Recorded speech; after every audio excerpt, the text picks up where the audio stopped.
Good evening, and welcome to Chicago Newsroom 2.0. I'm your host, Andy Zopp. Tonight, we'll spend the entire half hour taking a closer look at Chicago's very real image problem. Is our beloved city in desperate need of a brand refresh? We'll get into it on the other side of this short break. Stay with us. They say that money can't buy happiness. Well, neither can being broke.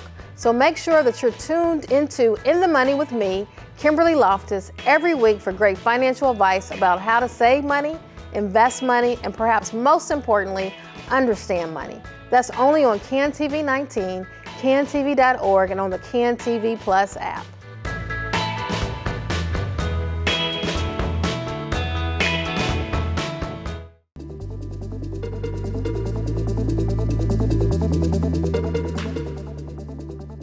As reported in a recent Chicago business publication, last December, the newly elected mayor of Houston, John Whitmire, couldn't resist taking a shot at Chicago in his victory speech.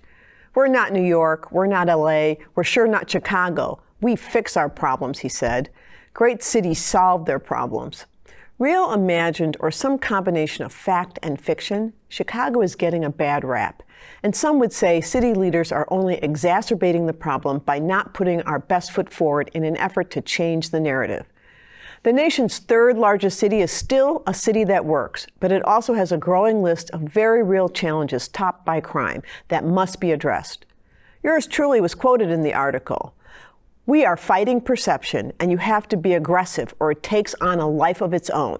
Perception often begets reality, and once that perception gets set, it's difficult, but not impossible to correct.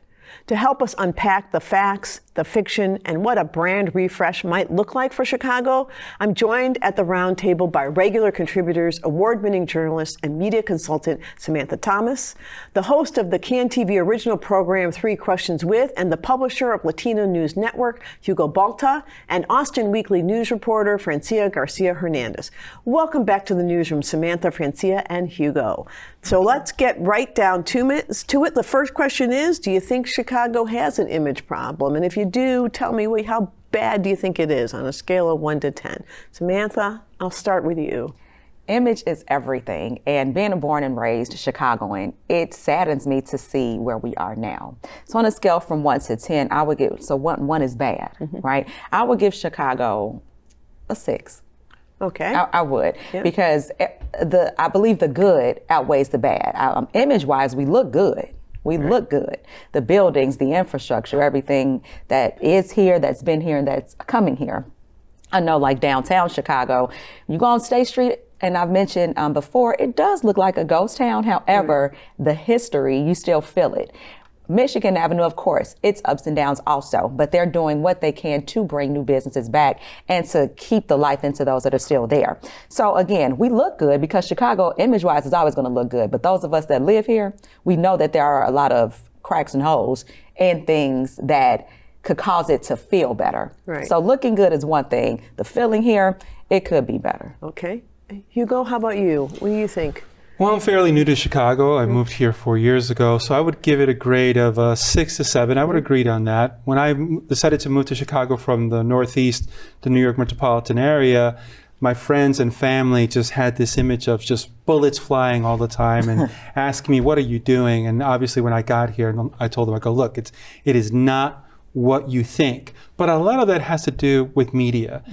And that begins locally in perpetuating violence that, while yes, absolutely, statistically speaking, Chicago is struggling by comparison to New York and Los Angeles, there's still a lot of good that the community is doing in different neighborhoods to lift itself up. But we don't hear enough of that locally, and they certainly don't hear a lot of that in New York or Los Angeles. Right. So we're going to circle back to that whole the way the media talks about Chicago in a minute. Francia, how about you?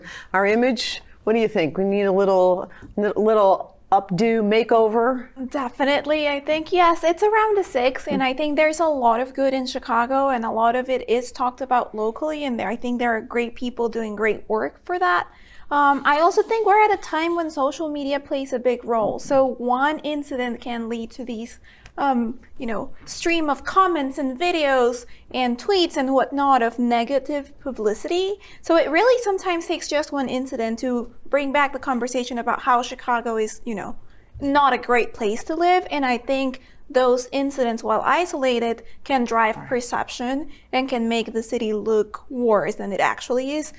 Obviously, there is a lot to fix in Chicago, but there's a lot of good, and that's not often amplified as much as a violent incident or crime or, retail theft happening here. Right. I think, crime's is not easy, but it is, people love to tell the crime story. They don't want to tell the story, they often don't tell the story about people, the other sides of those crimes. But I think it happens in other things. So, for example, Chicago is incredibly affordable, right? Our home prices are very affordable. They've increased, but they haven't increased at the rate of others. And there are places like San Francisco and Boston where it is literally you're all priced out of a home. But instead of reporting that as a wow, this is a place for you to come if you want to buy a home and have that economic opportunity. Instead of saying that, they go, oh, Chicago's home prices are growing at a much slower rate than the rest of the country. So there must be something wrong with Chicago.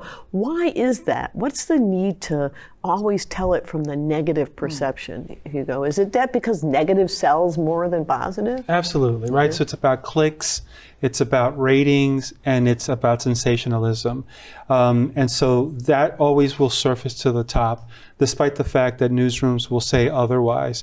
I also think that while you're absolutely right, Chicago is a much more affordable city by comparison to some of the markets that you've mentioned. We still have a situation where there's a mass exodus, beginning with the Black community moving out of Chicago. Part of that has to do with work, livable wages, and it also has to do with the infrastructure. So there's still a lot to do in improving housing and making housing equitable. It's a local problem. When you look outside of Chicago and make those comparisons, absolutely, much more affordable. If my family, and I'm a family of 4, we could not afford to live in New York City, absolutely not, let alone San Francisco, but we can't afford to live in Chicago, and we live on the west side. That's by comparison to where we come from. Someone who's been raised here, and especially on the south and west side, they tell me stories about how it used to be. They show me empty lots and businesses that have been shut down, and they're going to where the jobs are. They're going to where it's much more affordable, and there's plenty of that in the northern suburbs and the southern suburbs. Right.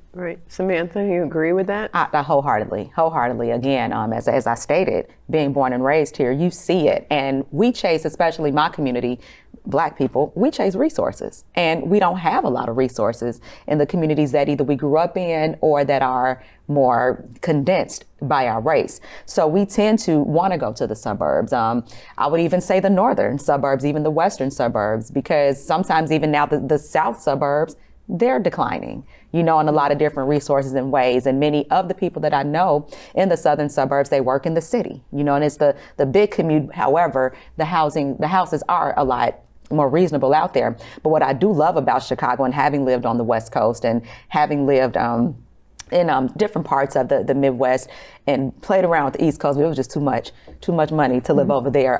Chicago, you can actually, and to Hugo's point, you can live here. When we say live, you can have a house and you can afford groceries, even though grocery price tags are crazy. But I just really wish those types of things about Chicago are shown instead of the sensationalism of who got shot tonight and who's this and who's that, and stuff that we'll talk about. So let's just stay with economy for a minute. Chicago, like New York, is known for the finance business industry sector, and LA is known for entertainment, and San Francisco is known for tech. One of the things that I actually, when I was running rural business in Chicago, touted about Chicago is that we have a very diverse economy, that you don't have to be just one sector. But some think that doesn't elevate us enough, that because we're not special in one thing, we don't have enough. I don't know, Francia, what do you think? Do you think that having a breadth of economic opportunity is better or a problem for us? I think it all depends on how it is presented. I mean, the economic growth in the city and the the revenue that the city generates speaks for itself. There is a market here. There is a strong economy here, despite, the pandemic, and that affected it slightly, but it's still recovering, and it's still projected to grow or recover from the pandemic and grow. So I think that's something that has to be acknowledged, and it's something that should be celebrated. There is a job opportunity for people, whether they're in finance or in sales or in tech or in the hospitality industry or in the arts and culture scene. There is so much happening in Chicago, and that's something that should be celebrated and should be widely promoted. Right. I totally agree with you. But I also think the other thing people don't appreciate is that the sectors where we are strong are actually, to the point you made about finding good jobs, are accessible. Yeah. So, for example, logistics, or even some of the service industries, even in the restaurant and the food industry. Those are, do you think that matters, Hugo? Does that help at all? Because, you can get a logistics job without necessarily a high school, a college degree. Yeah, and certainly I think to what Francia mentioned, we're still under the cloud of COVID. We haven't recovered yet. Chicago was one of the cities that was shut down during the pandemic and lost a lot of business, not just during the pandemic, but when we're talking about organizations having their conferences in Chicago and making those deals, it's going to be another 2-3 years before we see that coming back. With that said, I think some of the difference between Chicago and those other cities is investing in small businesses, incentives to these anchor businesses that really create their own atmosphere, so to speak, where people don't have to leave their neighborhood for some of the things that they're looking for in downtown, and they're going elsewhere, and that's very attractive in the burbs. There needs to be an investment by government in incentivizing small businesses to stay where they are, where generations have grown up, and create their own economic atmosphere, so to speak. We don't, those manufacturing jobs, a lot of those jobs that have gone not just outside of Chicago, outside of our country, are not coming back. So there also needs to be an investment by government, local, state, and federal, on training in that next economy. And there's no reason why Chicago shouldn't have a piece of the pie in technology. It shouldn't just be in Northern California and what we've seen also in Texas. Chicago was the epicenter of innovation back in the day when they had huge state fairs where people came all around the country and the world to see the latest inventions. Where did that go? It needs to come back. Yeah, and I think some of that actually. I think you're totally right. I completely agree with you. But I do think, and this really goes to the perception piece, and I really want to get your thoughts here on this, Samantha, is that this is really the point. First of all, Chicago has a huge and thriving tech community. And we have tech companies coming here all the time, and with some of the universities. Also, you talk about the investing in neighborhoods. Mayor Lightfoot had Invest Southwest. So those things, doesn't mean that's enough, but the point is, this is my point about perception, right? So how do we help tell those stories better, or remind people that, Invest Southwest was and is happening? How do we address that? I would say putting a call on the media, or put a little bit of more pressure possibly on them to tell better stories, and getting in those newsrooms, and many of us that do have a voice to make it be known, and whatever platform you have, to continue to show the good as much as you can. I think a lot of perception has become reality in Chicago, especially with, and I know we'll maybe get there too with our elected officials. I think a lot of the responses are more reactive instead of proactive. So we're going to get to that. That's a great segue. We're going to take a short break, and we will be right back to this great conversation. Hello, Chicago. Sufyan Sohel with CAN TV's Change Agents. Join me each week as we learn about issues facing Chicagoans and meet some incredible leaders working to bring positive change to our city. Tune in to CanTV Channel 19, watch us live on cantv.org, or download the CanTV Plus app. I'll see you soon.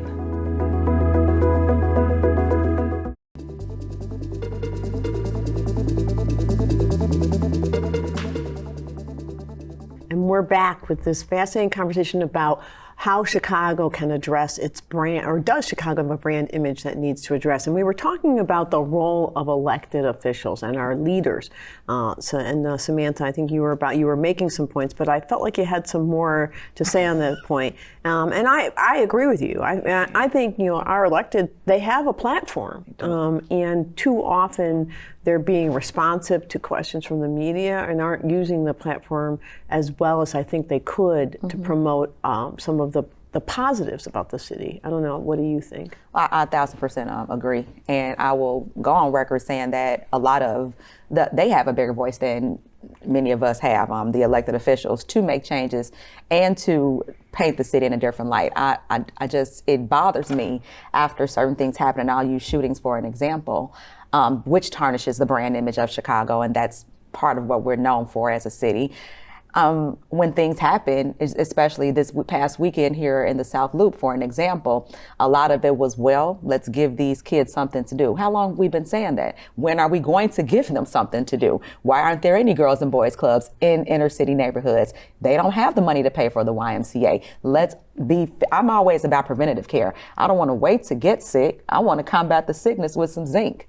So let's put some zinc on Chicago and let's make it better before we keep getting, we don't want to get the flu. And we're already, it's just a sickness that instead of letting it get to that point, what are we doing to be proactive? And many of our elected officials, I think, act on a reactive response rate, which keeps the tarnishing of the city going. Right.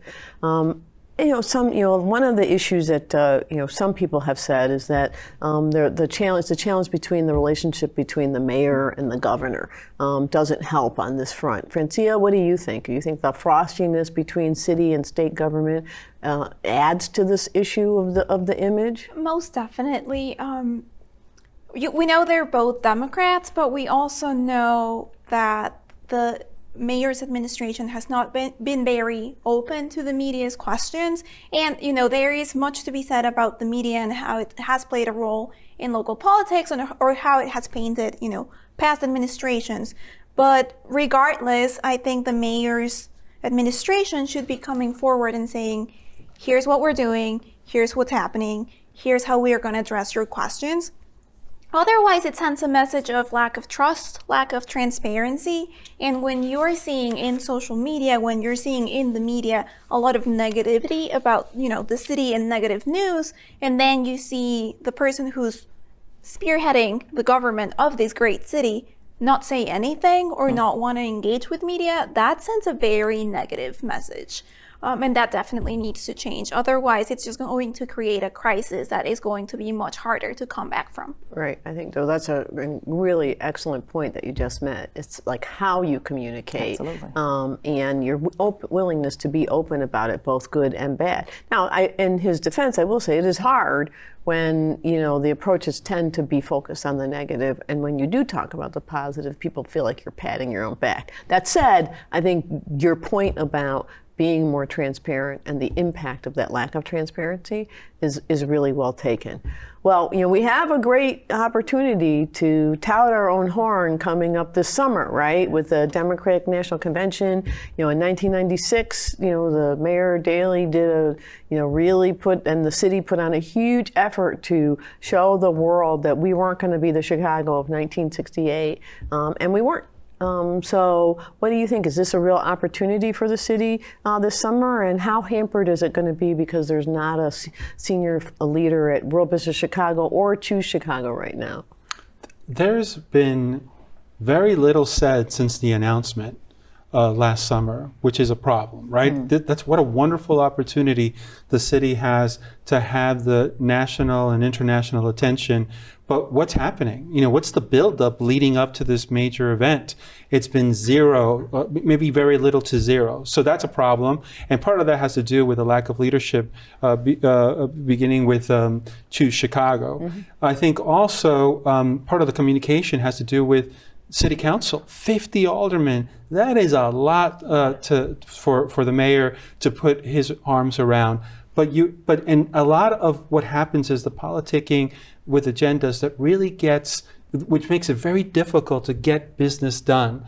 That all needs to be quashed if we've got a chance this summer to really put our best foot forward and like you said, leverage the DNC in Chicago as we did in 1996. Yeah, I think the loudest voice that I've heard around the DNC is Father Flager, who's been raising a very fair point, which is, you need to have some funding for homeless if you're going to be bringing all these people here. So I think, but that's this is our point, right? That's the voice you hear raising a very legitimate point. But where are the points about what are the opportunities that are going to come out of that? I mean, Samantha, what do you think? This is your world, consulting and marketing. What advice do you have for the city to think about how we can better promote this huge opportunity that's coming this summer? To start talking about it more. To Hugo's point, it's coming again. What's the rollout plan? It's July, right? If I'm not mistaken. It's what is it, March now? Yeah. So 3 months. Well, 4, if you will, technically. But I like to see plans built out. And is there a solid plan? Or are we just going to say, hey, we're here? That type of thing. For something that can really be good for the Chicago brand, what's going on?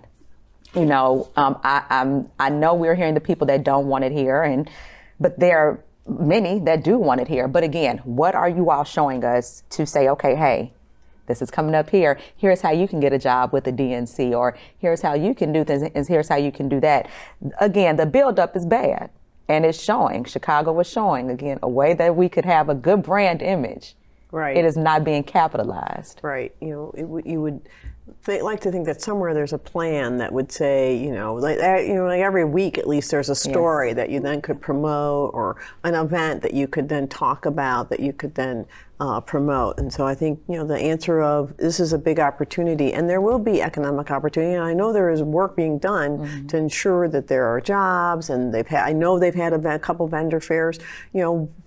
More people need to know that, and need to know the stories of people who will become successful or have opportunities out of the DNC as well, I think is also a really good point.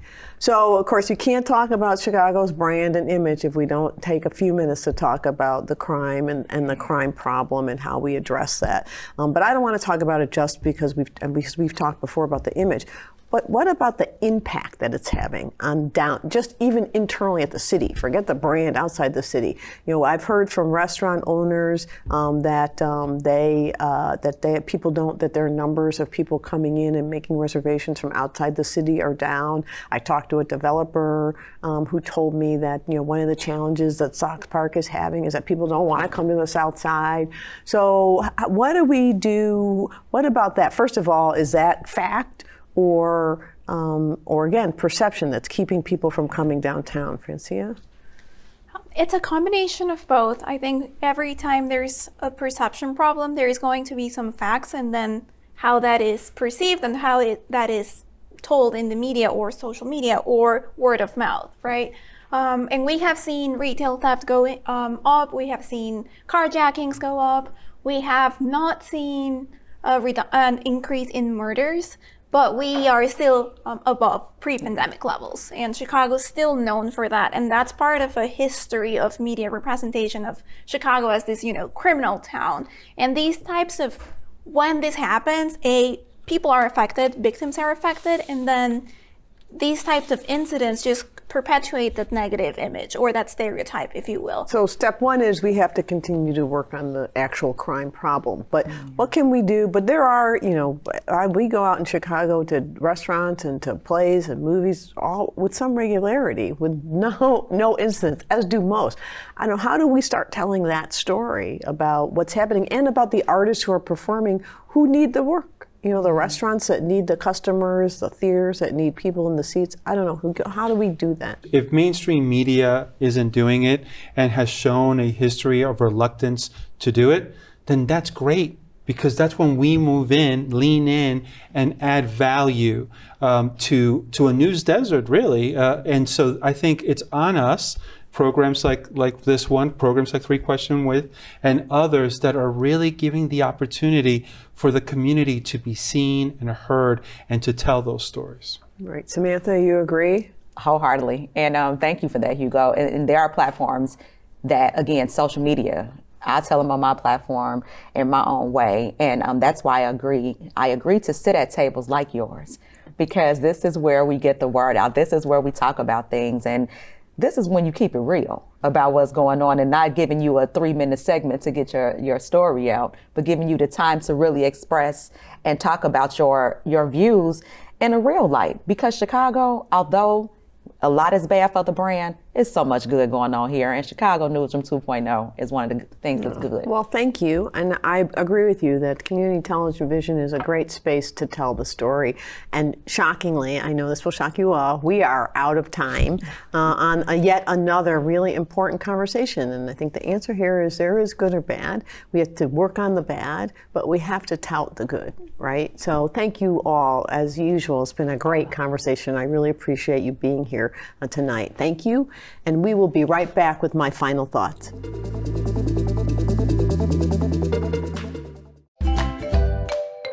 Hi, I'm Bianca Cotton. Join me Mondays at 7 p.m. for Behind the Confident Smile as I sit in conversation with incredible, dynamic, and complex Chicagoans who peel back the layers, living lessons, the joy, and the pain behind their confident smiles.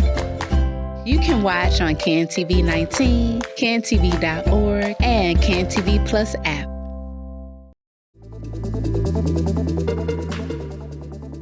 As I have said before, and I think bears repeating, Chicago has a lot of assets that make it a great place for businesses to thrive and for people to live and work. Chicago is centrally located in the U.S., and with 2 major airports, you can get to or from most major cities in the world on a direct flight. We are a major rail hub, which positively affects the ease and cost of transporting goods. We have a diverse and well-educated workforce, a strong public transportation system, and diverse and affordable housing options. We are rich culturally with great restaurants, music, and performing arts. We also have strong, diverse neighborhoods and communities. No matter who you are, where you are from, or your interests and passions, you can find a home and a place in Chicago. These are great strengths that our leaders, civic and business, need to tout more. We need our leaders to be cheerleaders for our city. That does not mean ignoring our issues. It means not ignoring what makes this city great. And as for our challenges, as I have also said before, our leaders need to continue to find ways to work together. In order for our city to keep and grow the strong, thriving economy necessary to support the resources that so many of our residents and new arrivals need, our leaders' relationships must be grounded in partnership and finding common ground. Thank you, Chicago, for joining the conversation tonight. Until next time, be well and well informed. Good night.